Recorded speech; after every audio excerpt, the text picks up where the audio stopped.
Hey everybody out there, just wanted to start a video and get it up for you on YouTube, share it with friends, post it, everything like that. I'll probably also post it on Twitter, at least the link to it. This is about getting ready for the math portion of the ACT, and we're going to talk about goals for the math portion of the ACT. And y'all say a prayer, man. I still got this thing going on my nose right there. But anyway, all right, so here's the deal. So many people come in without a goal. First of all, you got to figure out what your goal is going to be on the ACT math portion, because I break it down into three parts. This one's all about what if your goal is 22 to 24. You say, Coach Harris, hey, my goal's at 20. Not anymore. It's 22 now. All right, because I want to talk to you about, or maybe your goal's 18. That's fine, but change that goal to 22, because what you need to do is you need to push yourself a little bit and understand that a 22 is totally, completely attainable. No matter how good you are or think you are or aren't at math, you can get at least 22, and I'm going to tell you how.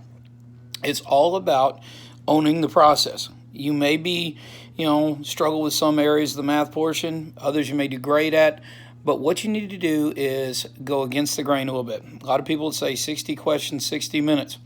No. I mean, yeah, I know that's what it is, but I don't want you to worry about one question per minute. That's stressful. If your goal is a 22 to a 24, what you need to worry about is finding your best 40. Your best 40 questions. And we're going to break it down into two parts, a first 20 and a second 20. Does that mean numbers 1 through 20 and 21 through 40? No, it does not.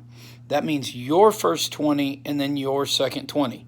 And in doing that, what we're going to do is we're going to understand that, you're still going to get some wrong.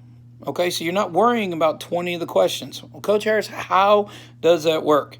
Well, it's like this. The way ACT scores the math portion, you are going to basically look to get about 30 to 32 questions correct. If you focus on 40, that's 80%. That's a C. Most of y'all out there do C work or better, okay? And so what happens? Let's say I focus on 40.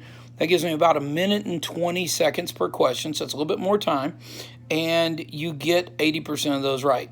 That means you get 32 correct. If you look at the scoring averages for ACT Math the last few years, 32 correct will get you to about a 22, in some cases a 23. Yes, the scale graduates, it moves a little bit up and down depending upon different factors. But if you get 80% correct, and these are the 40 that you choose to do, all right, you're going to own them. You're going to own the process. You'll be better off. Maybe you're good at algebra and you're not so good at geometry. So you're going to skip some geometry problems. Or maybe there's some trig questions on there. I'm not going to do the trig questions. Okay, that's fine. Okay, but you find your 40 that you're going to answer with the best of your ability. Give yourself a little bit extra time. So break it down like this. First 20 questions that you're going to do, give yourself 27 or 28 minutes. Second 20 questions that you're going to do, give yourself 27 or 28 minutes. Add them up, you got 4 or 5 minutes left over. Now, what are you going to do with the last 4 or 5 minutes?